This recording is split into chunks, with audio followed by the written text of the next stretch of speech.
So let's consider these four phases of the revolution. Returning to the lecture here.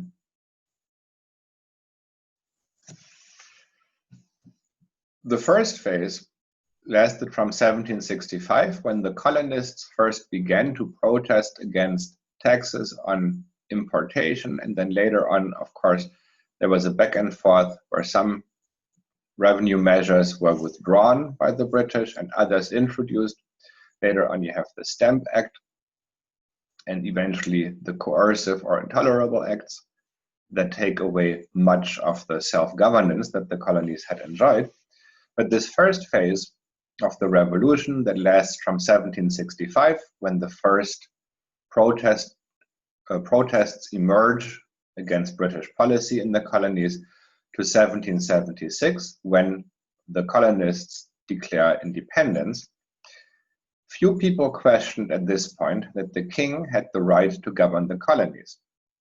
Rather, as a matter of insisting on their rights as Englishmen, the colonists were saying, we want to be heard, we want to have an input when it comes to our own taxation and to the laws.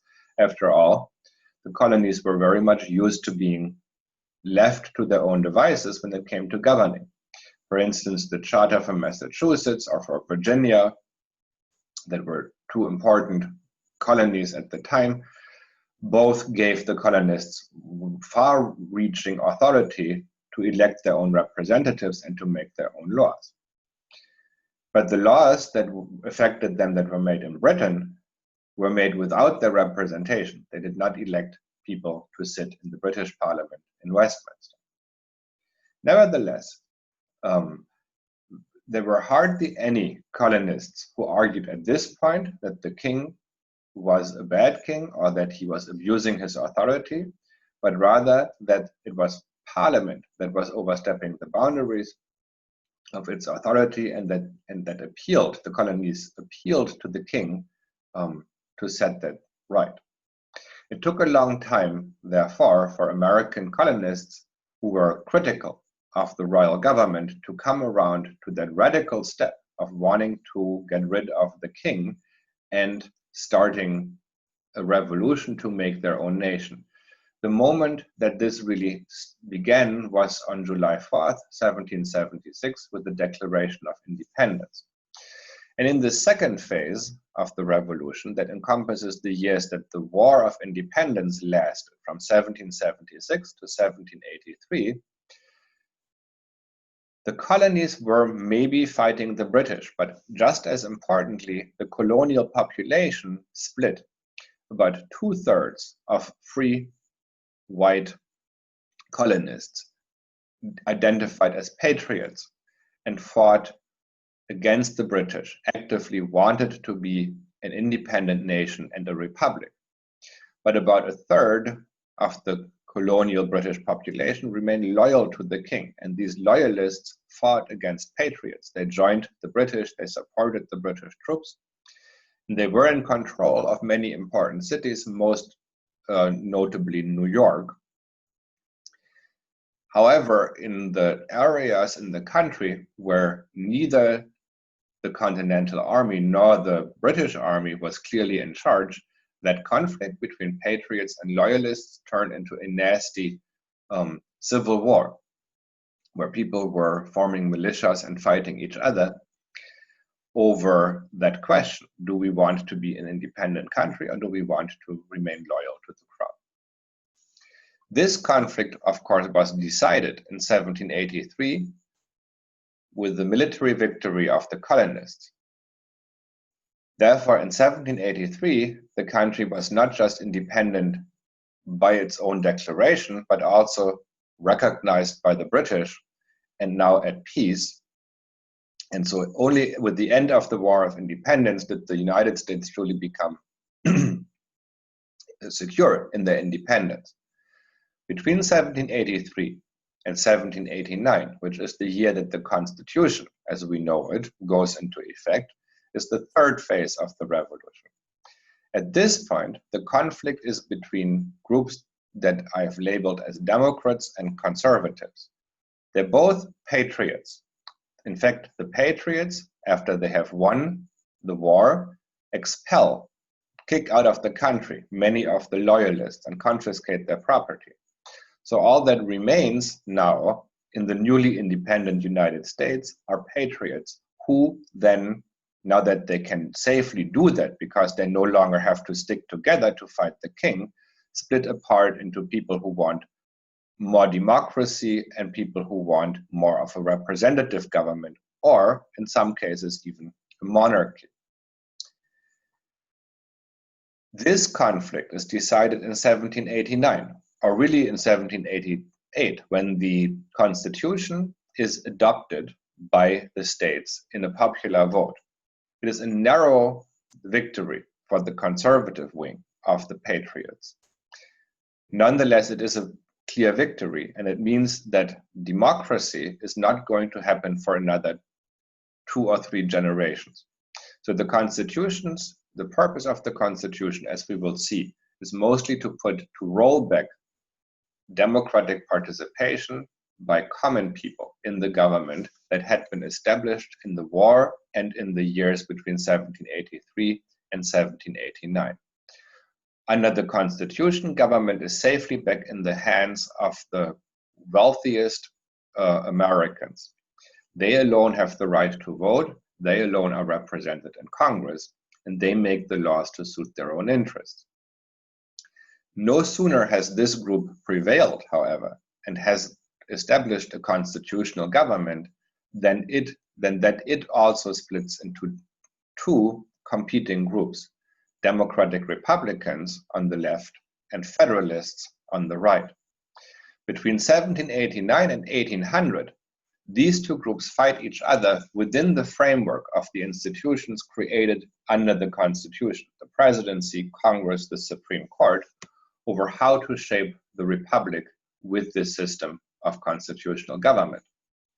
The Federalist Party, at this point, which counts among its members George Washington, Alexander Hamilton, and John Adams, goes so far back to the right during this time period that by the end of the 18th century, many of them are hoping to bring back a king, not of Britain, but to establish a monarchy in the United States, a kingdom of the United States with the king imported from European nobility. Whereas opposing them, Democratic Republicans, whose most prominent leader is Thomas Jefferson, but also counting James Madison, who is the author, for all practical purposes, of the Constitution, among its members, want to have more of an emphasis on a decentralized power structure, more rights for the states, more rights for Congress rather than the president. And so these are only after 1800, when Jefferson is elected president and the Democratic Republicans become the dominant party for another 30 years in American political life, can you truly say that the revolution has finished and that the country has taken shape, has found the shape that in the 19th century we recognize as the United States? So at all these points, you see that there was major conflict within the groups that previously fought against a common enemy. The moment that they win, they split apart. And of course, in many cases, they had known beforehand that they were fighting side by side only up until the point when they have defeated their common enemy, but then that after that, it would be a free-for-all to decide who was going to be in charge. So what are these groups fighting over? First, there's political ideas. And these scales here, from the political left to the political right, in terms of political ideas, the options range from a preference for democracy, which means that the common people, regardless of whether or not they have property that is taxable, get to have a vote. And for some people, that also means that women and religious minorities, not so much slaves, that's hardly a position you find at this time, but definitely Jews, Catholics, and others who were not under the British system allowed to participate in politics, should have a say. So democracy is the radical position that you find on the left. On the other end of the spectrum, you have monarchy, where here everybody gets to have a say. When you have monarchy, nobody except for the king gets to have a say.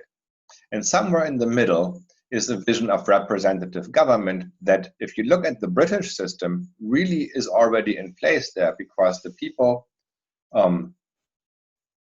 that elect the parliament in Westminster share sovereignty with the king, and the king really can't do anything without parliament. In terms of economic interests, the scale ranges from those who defend the moral economy of old, where there are strong protections for the working majority built into the laws and into the setup of the system of production, consumption, and distribution. Whereas on the other hand, you have some who are in favor of a radical restructuring of society along the lines of a capitalist economy where merchants and other owners of money are free to do with their property as they please, notably by investing that money into strata of the economy that had been protected against that by guilds, by laws that make land a something that you can't buy or sell, that prevents land from becoming a commodity, and so forth. And in between that, you have those who want to get rid of the strict rules of the moral economy, who do want a society of property owners. However, they envision a society of small-time property owners with their own businesses who produce commodities for a free market. In other words, the ideal here is you have small-time family farms, you have small-time craft workshops who are participating in a free market economy, in a capitalist economy, however, minus large-scale banking and manufacturing concerns. So this vision of small commodity production we associate chiefly with Thomas Jefferson, who had this ideal of the independent farmer as the backbone of the republic. And for the advocacy for pure capitalism, Alexander Hamilton is his counterpart. This explains, if you've watched the musical Hamilton, this explains many of the disagreements. So over time, the revolution and the conflict that was being fought out in each of these four phases moved further away from monarchy and capitalism and further towards democracy and a defense of moral economy. During the 1780s, between 1783 and 1789, the revolution was probably leaning towards the left the furthest. During the war, on the side of the patriots, common people, white men without property, many of whom were wage workers, or at least artisans and small-time farmers, had been essential. They made up the bulk of the Continental Army. Without them, the revolution wouldn't ever have happened, and it certainly wouldn't have won. So the working class, the common people, were well aware that this was their country, in the literal sense that they had fought for it and they had won independence from Britain. Therefore, it is understandable that they now also felt that they should have a say and that they should have the right to vote in elections. The leadership of the Patriots, on the other hand, the conservative wing of the revolution, if you will, however, as we will see when we read John Adams, was dead set against it. They believed that democracy would lead to the downfall of this republic because it had always led to the downfall of republics in history. And the common people could not be trusted with handling the responsibility of having the right to vote. In fact, John Adams argues that the right to vote should be granted only to people who have demonstrated that they act responsibly and with the greater good in mind. Now, how better to judge how responsible a person is and how concerned he is with the greater good than to look for those who already have to take care of others in their daily lives by being their employers.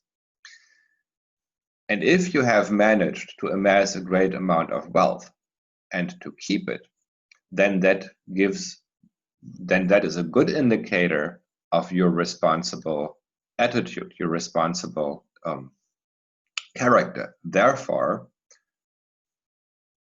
because you can't go and try and judge everybody's character individually, if you want responsible people who care about others to have political power to the exclusion of everybody else, let's make it about how much property you own.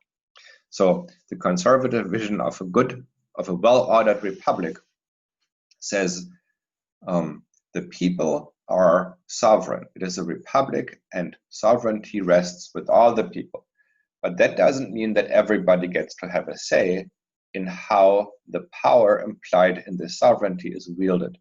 Rather, the right to vote and the right to govern should be reserved to a small group of stewards, of guardians of the public good, of the common well.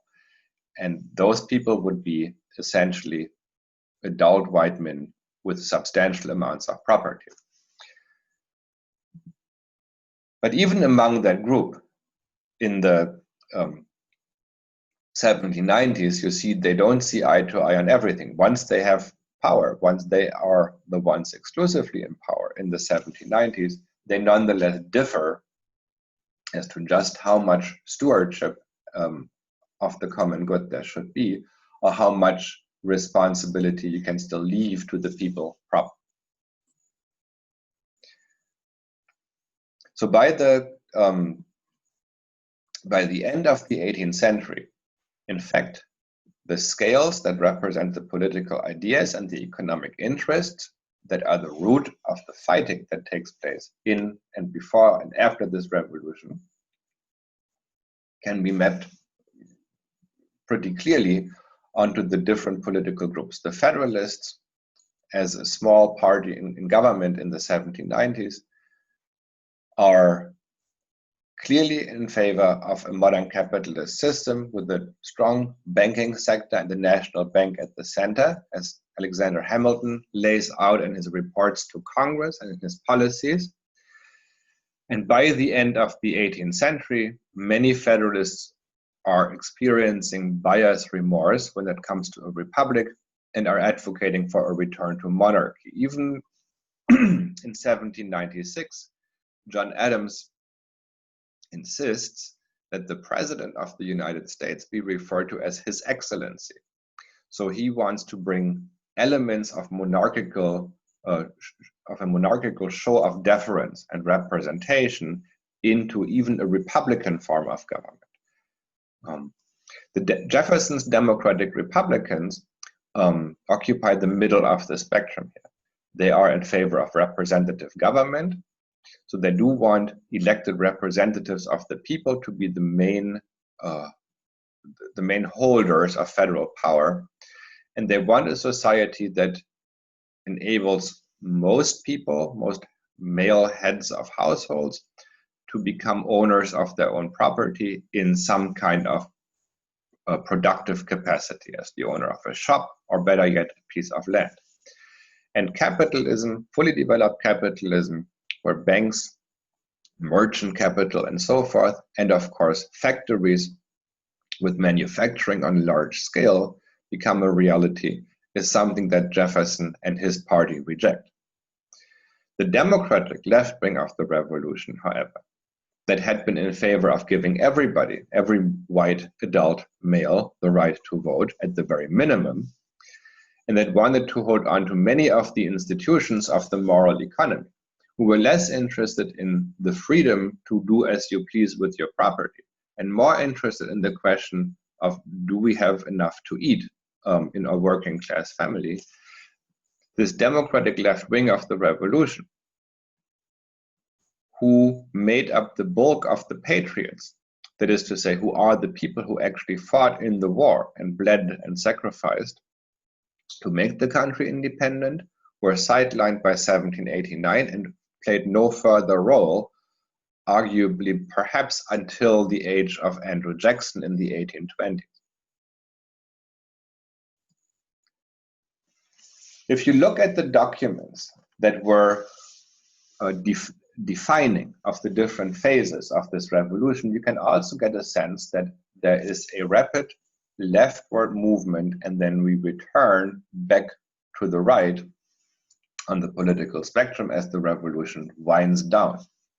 In the first phase of this revolution, the Magna Carta, an important constitutional document in the British tradition that dates to the year 1215, was accepted by both the colonies and by Britain as the basis for negotiations. So this is a constitutional conflict within the British system, and the claim to what's right is based on the ancient tradition of this constitutional protection of people's rights under the British king. It is because you are a subject of the King of Britain, it is because you are British that you have rights that other people, say in Spain or France, don't enjoy simply because they serve a different king. Now, once you get to 1776 and the Declaration of Independence, that logic is flipped radically around. Under the Magna Carta, the idea is you have rights because you live under a king and you serve that king. Thomas Paine, who was a British working class radical, as I mentioned in my previous lecture, came to America and wrote the short and sweet pamphlet Common Sense.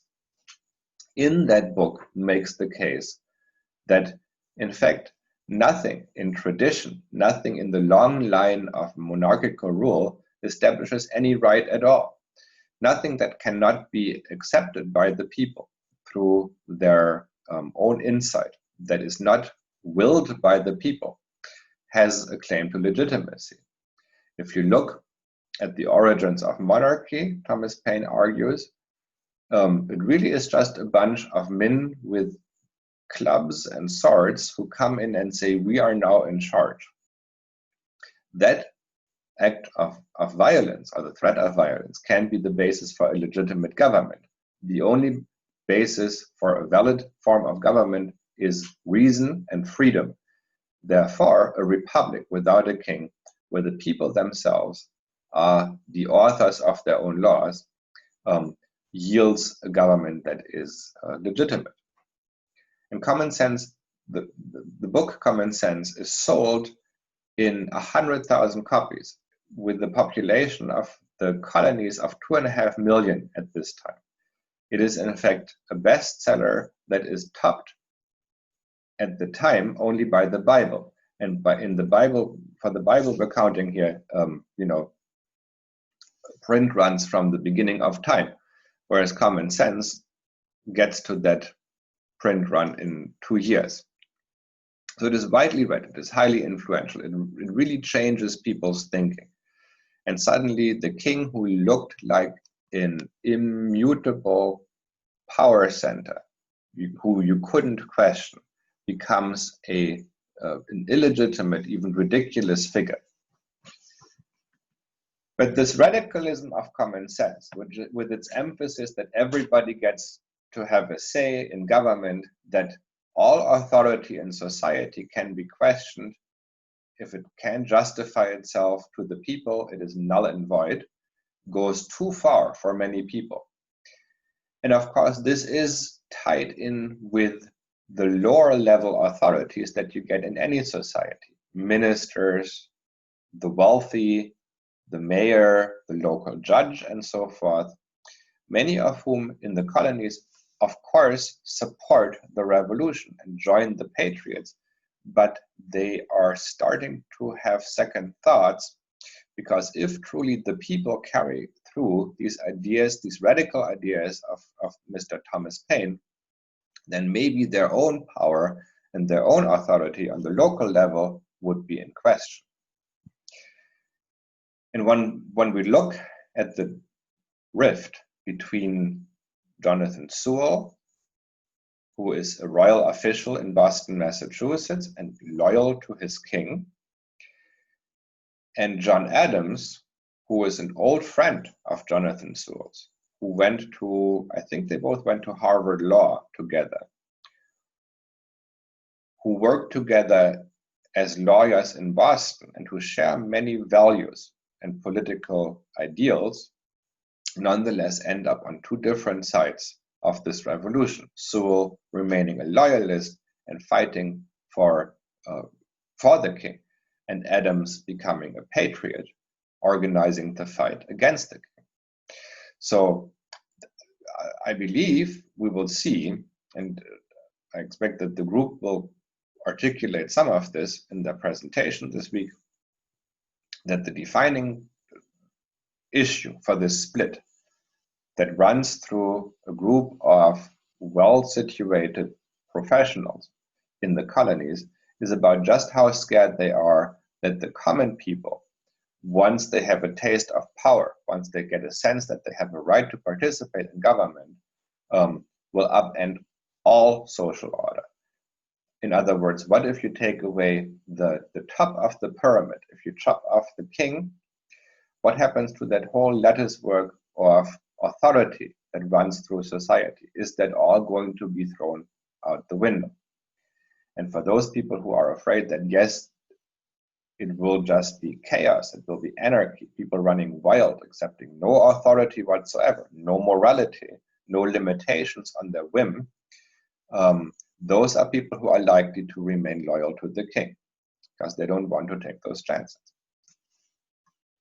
But it turns out, even among the upper crust in the colonies, the suspicion of the common people, who they knew they had to make common cause with in order to win against the king, is deep-seated.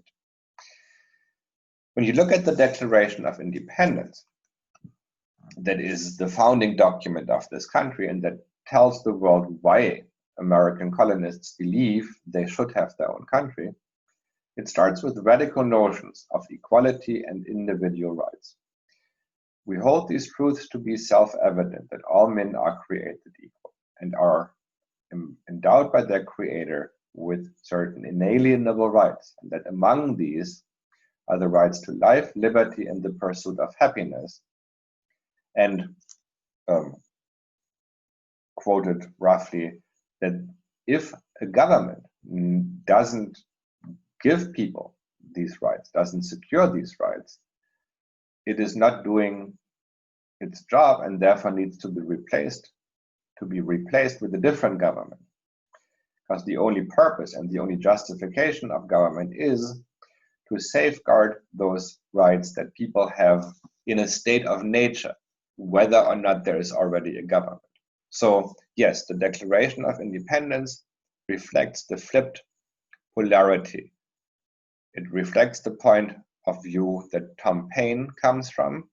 The source of legitimate power are the rights of the people. Whereas with the Magna Carta, with the British tradition, the source of the rights of the people is the king. But the Declaration of Independence, that goes from the radical opening statements to a list of grievances that are all about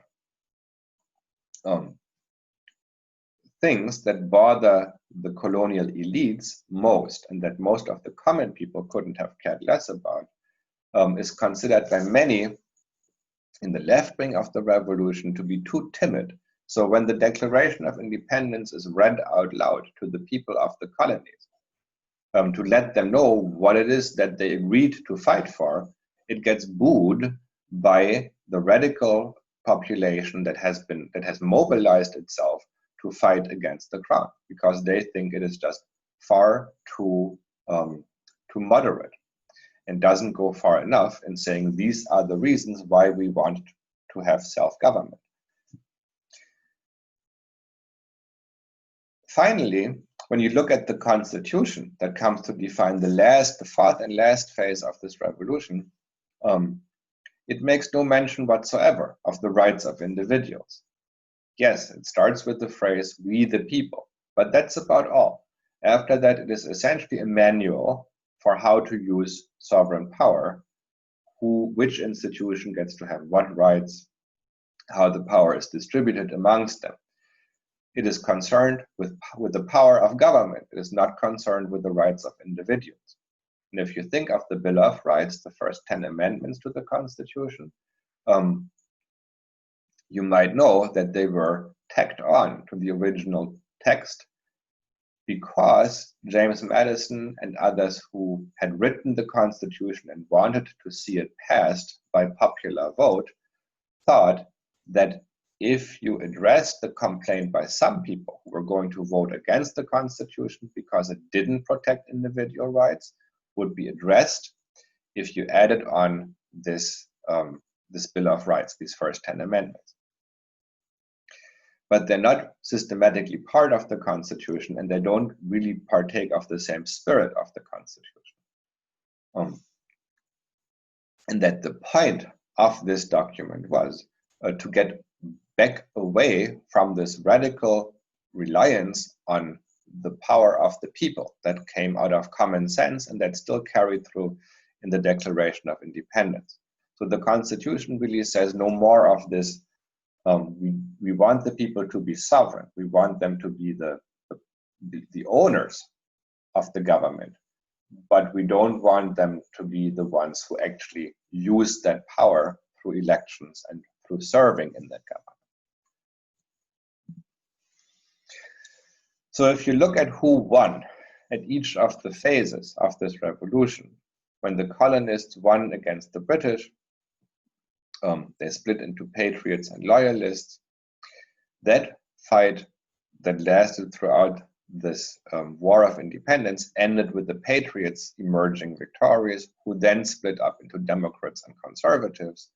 And when the conservative, the upper class wing of the revolution won, the right wing of the revolution won by getting the Constitution passed, they in turn too split into two different groups.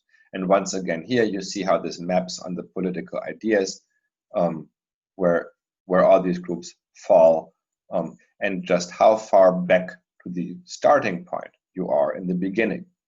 The Federalists of the 1790s are in fact far closer to how they want to run the government, to the way the British were doing it under the king, than even the bulk of the colonists had been who protested against the British abuse of power in 1765.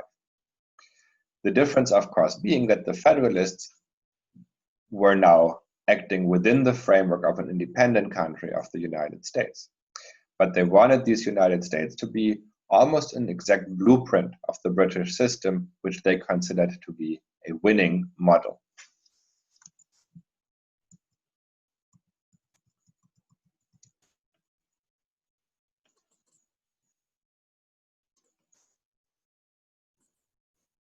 And lastly, I want to return to this graph here on the slides, where this arc here represents again where the center of the conflict is located, what the pivotal point is around which the conflict rotates, where we go from an almost representative system within a monarchy and an economic system where capitalism is starting, but you have strong elements of moral economy and small commodity production at this point in time, how then democracy and equality become much more thinkable and practical, the more that the common people are actually involved and have power, real power, that comes from being organized into the Continental Army and being the ones who fight for the independence of the country. But once they go home, once they hang up their uniforms and return home, their attempt to keep that power and to keep using it through elections and through running for office is foiled by a conservative backlash that puts the country back almost where it started in the beginning. So this is something to keep in mind when you read John Adams. He is a guy who is clearly a leader of the American Revolution, but he is also somebody who on many issues sees eye to eye with a loyalist, with Jonathan Sewell, his old friend, who wants to remain loyal to the king. And also for next week, when we're talking about Alexander Hamilton and his fiscal policy, which is dry stuff. But it is about money and therefore about power. And it's in a very essential way formative for how this country develops and what the revolution becomes. And therefore it is important. So this lecture, this overview, gives you a good starting point for understanding what these conflicts are about. And then again, I hope that once we get to the group presentations, we can go into more detail. And I'm also going to give you a more detailed explanation of what exactly Hamilton was up to with this plan for refinancing or reshaping or whatever it is that he does with the war debt, as well as founding a national bank.